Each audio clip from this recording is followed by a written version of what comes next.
Okay, fourth and sixth, last video of the day. So we've got through the quiz and now we're going to learn a little bit about conversions. So I'd asked you guys to watch a video while you were home on Monday and Tuesday. And from what I can tell from the kids who have been here is that there is a big chunk of you who did it. And you saw the video and there's a whole bunch of you, not a whole bunch, but a handful of you guys who didn't.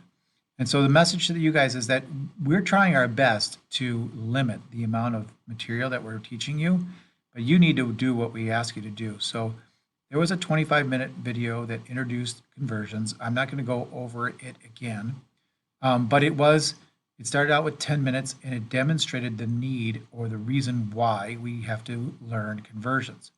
There are a number of them. Number one is that we will use conversions throughout the rest of the year. Not just for this unit, but continuously throughout this year, you will be asked to convert units across many different types of problem sets. So you need to know it for the rest of the year. You can't just wait it out and hope that it goes away. Number two, I've heard from multiple people that conversion, or what we call dimensional analysis, is useful on 8 to 10 problems on the ACT. That's a big chunk of stuff to get right if you know how to do this. So that's quite important. And then your teachers, or at least Miss Epperly, will be able to tell you that if you don't learn conversions in your freshman year, then you will have a very, very good and a very difficult time for almost a month and a half in chemistry, because the chemistry teachers will take this idea, build on it, expand it, and use it for many different other things. And that will just continue. And so there's no waiting this out. We need to learn how to do it. It is a process. It's something new. We're going to teach you how to do the 6-step process. If you do it enough, you will just know it, and it will just become secondhand to you. So to help you with all of those reasons why we need to learn conversions, and I'll just tell you the last thing is I use them all the time. Whenever I'm building something, when I'm putting up my rink, when I'm just trying to figure something out, I use dimensional analysis or conversions all the time, and it just makes you a quicker thinker. So the first thing we're going to do is we're going to play a little game. And so you'll see on the board to the right, there is a set of 8 dominoes. And those 8 dominoes are also to the left of the board on a little board that's taped up to the wall. So those of you guys on the left can look at the set of dominoes to the left. Those of you get to the right, look to the dominoes on the right. Those will be your dominoes to play with. All right, that's what we're going to play the game with. And then we're going to put up some ideas, and I'll show you how to play the game. So if you were to, if I start this slideshow here, let's hope I can get it going. Yep. And I'm going to go forward. Here's our game. So our game is to take 5 and make it into 3. And we need to multiply it by a domino in your set of 8 that will make 5 turn into 3. Okay? And so to demonstrate to you guys what we're talking about, I'll hit this right here. And the one that we wanted was the first one on the left, the top left. If we multiply 5 times this set of dominoes, 3 divided by 5, then the 5s cancel out, and we're left with 3, and we're left right here. Okay, so that's the way we play this game. So look for the domino that allows us to change 2 into 6.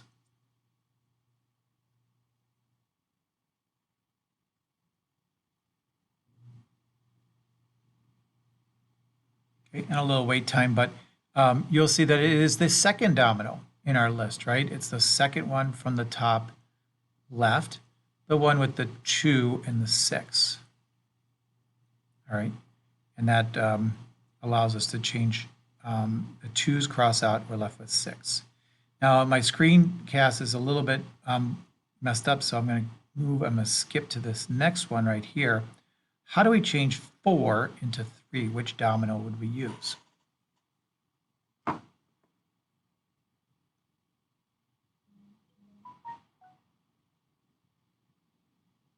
Okay, and so we're going to use that domino, the third one from the left on the top, the 3 divided by 4. Okay. So hopefully we've got the idea of this game. But what happens now if we make it a little bit more difficult? Right? So far we've thought, all right, as long as we find something that has the first domino on the bottom, whatever's on the top will become our new number. So what if we instead wanted to change 5 into 1? And I'll just tell you right now, there's no one domino that will get us there. We need to change 5 into something else and then change that into 1.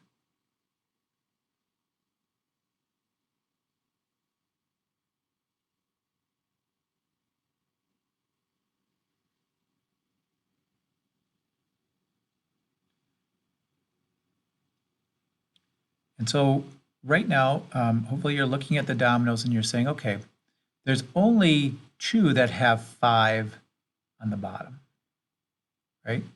And so I'm going to try to first use that first domino on the left, 5 divided by 3.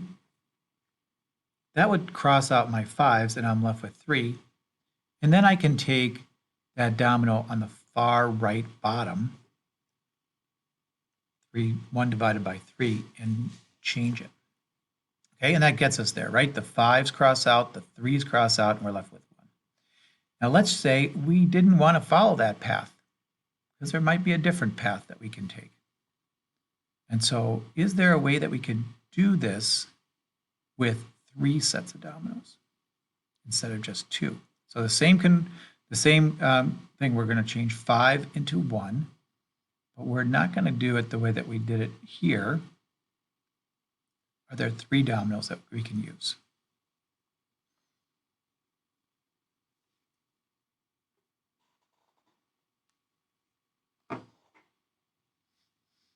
And hopefully one of you guys got it. We'll just change 5 into 4 using that domino on the bottom right, second to the right. And then we'll change 4 into 3, and then we'll change 3 into 1. Okay? So this whole idea of this domino game is to get you used to this idea that whatever we put on the bottom, we're getting rid of. And anything we put on the top, we're going to. And that is the whole key of our conversions, is to be able to build conversion factors where we get rid of something that we start with by dividing it in the next conversion factor. So let's just take a look real quick. We're going to skip all of these and we're going to go on to this. All right, so what they ask us to do is they ask us to convert 5 kilometers to meters. That's our first one. So hopefully I can get our camera up and running. Okay, excellent. All right, so you're going to want to take notes. This is our first conversion factor. It will take us about 5 minutes to make this first conversion factor. But I will tell you at the end, once you've learned how to do conversion factors, to build a conversion factor takes approximately 3 to 4 seconds. That's it. It'll take a little while, so don't get anxious, because we're going to talk about each step so that we get to know the steps. But at the end, when we're done with this, we'll know how to make a conversion factor really, really fast. So our first step, and I'll list them right here. Our first step is to write down what we're given and write down our goal.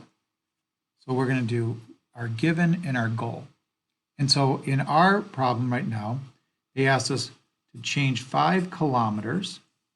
So I write down my given, okay? And then I tell myself, what's my goal? And I want it meters. So I've written my given and my goal, and I've written where I'm supposed to be. So sorry about that.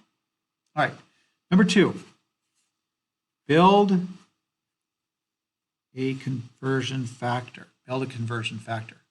How do we build a conversion factor? Well, for some of us like me who don't have the best handwriting, this is one of the things that my professors at in engineering school told me that I desperately needed to do correctly, and that is be a little bit neat about it. So I build a conversion factor by putting a multiplication symbol down and drawing a line. Now you notice I'm drawing my lines across, so I'm moving this way. I'm not moving diagonally up or down, I'm moving directly across. And I put my line so I know that the 5 kilometers is up on the top, just like our domino that was up on the top. I'm going to put my line there so I know that this is on top. So that's how I build my conversion factor. Number 3, I'm going to put what I want to go away from opposite. What does that mean, go away from opposite? Well, I want to get rid of this kilometer, this unit right here. And so what I want to do is I want to build my conversion factor so that kilometers is opposite. And so I'm going to put kilometers there. And you might say, well, Mr. Block, why don't you just say put it on the bottom? We'll learn why I don't say bottom, right? We want to put it opposite of the one we want to get rid of. All right? Step 4.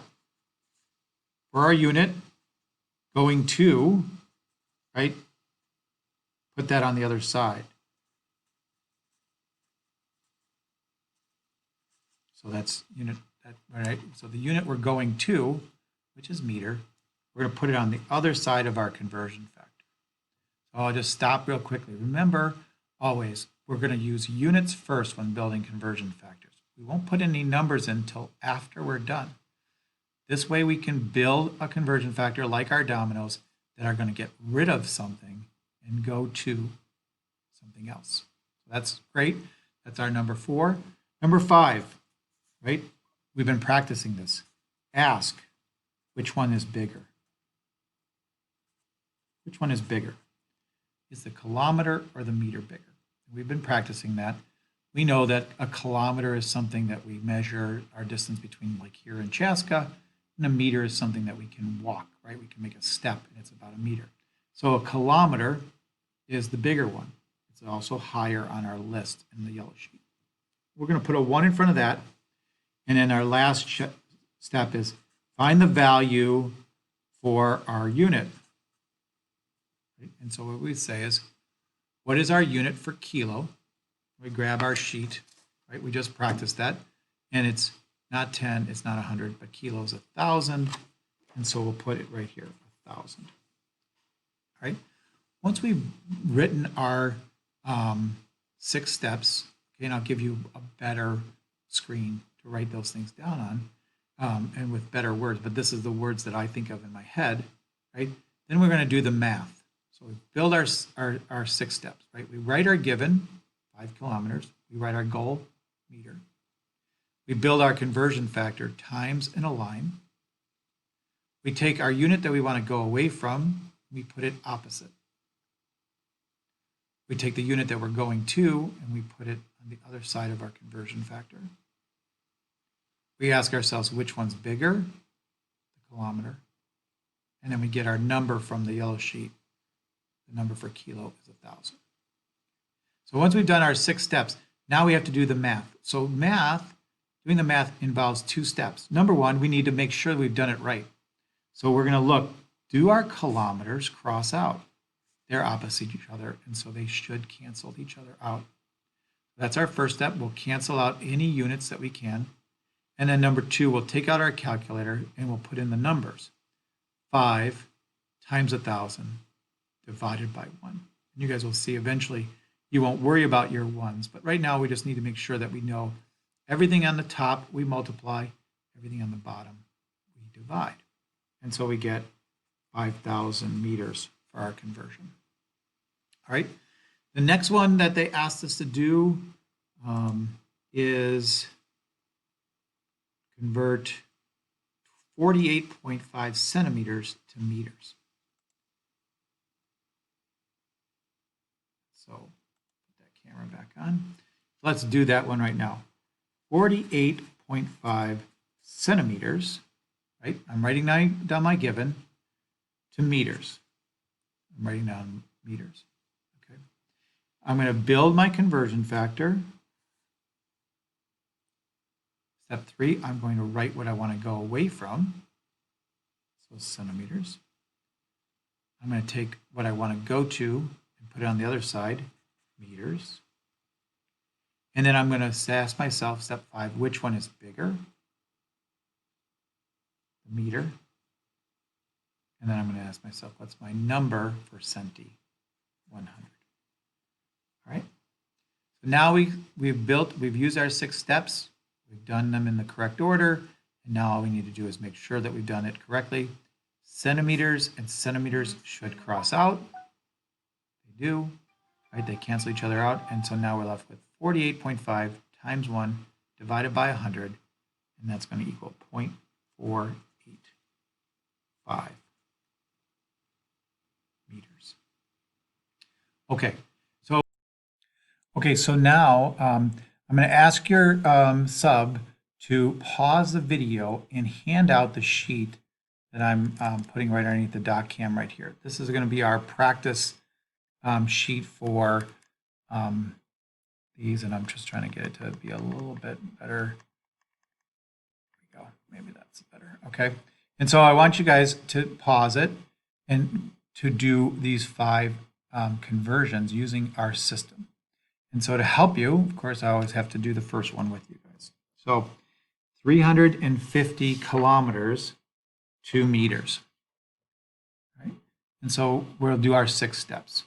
To do 350 kilometers to meters, first of all, we should write down what we're given, so 350 kilometers, and write down our goal. Okay. Second step, build a conversion factor. Third step, we want to get rid of kilometers, like our dominoes. We're going to put 1 kilometer down there. We want to go to meters, so we put that on the other side. We ask ourselves, which one is bigger? The kilometer, so we'll put a 1 in front of it. And then we'll say, what's our number for kilo? 1,000. And so those are our 6 steps. We'll cross out, right? Anything that can be crossed out. If it doesn't cross out, you'll know that you've done it wrong, right? You've mixed it up. You've probably switched these 2. They have to be opposite each other. And then once we have that done, since this is the only unit left, and that is our goal, we know that we're good on units. Now we just need to take 350 times 1,000 divided by 1, and we'll get 350,000. All right, so we're going to pause this video for about 6 minutes, let you guys do the remainder. I will then tell you what the answers were, so make sure you can check it. And then we're going to do just a real quick introduction to the next section. So let's pause this video for 6 minutes until the kids are ready. Okay, and then we're going to come out of that pause, and I'll just go over the answers with you guys. The second one was 400 centimeters. The third one, 0.00285 kilometers. The next one, 3,680 grams, so 3,680 grams. And the last one, 5.28 kilograms. All right, so a lot of us are asking, a lot of people are asking in class, Mr. Black, I learned how to do this by moving the decimal. I would count how many times I'd move up and down and move the decimal. I completely understand why you might be a little bit frustrated at this point. You say, well, why aren't we doing it the way that we learned in 7th and 8th grade? And what we want to show you is that not that this is the only and best way to do a conversion, but this is the way that it will allow you to do any conversion in any different unit, in time, in all of the metrics and metric to US. So moving the decimal worked really well for these kind of problems and the ones that you're going to learn about next, but it didn't teach you a method that would be useful for every kind of unit. And that was, that's why we're trying to do our best to teach you this method now. So we're not undoing that. Those methods still work. It's a good check. But the reality is this method of building conversion factors will allow you to convert time, will allow you to convert from US to metrics and metrics back to US. It will also give you the basis for what we're going to be teaching you in chemistry when we talk about things like stoichiometry and other things. So I understand the frustration, but believe me, once you learn this, it's going to be the most useful tool to convert, and it will always work across the board. So now we need to know just one last thing before we break, and that is, what are the limitations of our problem set? And so first of all, I just want to show you the yellow sheet again. And if you look at the problems that we are doing, what we were doing, a lot of times we're doing like kilograms to meters or to grams. So we're going from up top here to the base, or we're going from meters to millimeters, right? And so we are going from the base to here. And the reason why we practiced, right, is that because there is two limitations to our system for this metric system. And that is, we can always convert from anything above the base to the base. So any of these numbers to the base works. Anything from the base to any of these numbers works. Okay? And same thing is true down here. Any of these to the base or back, that works. But what doesn't work is, what if we wanted to go from kilo all the way down to centi? We cannot skip the base. We have to stop. That's one limitation.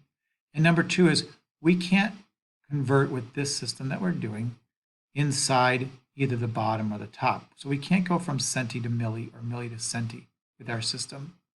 Not with one step, but we can with two. And that's why we're going to learn the two-step process.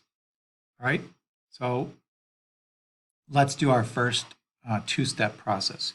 So what if we had 3 kilometers and we wanted to know how many centimeters that was?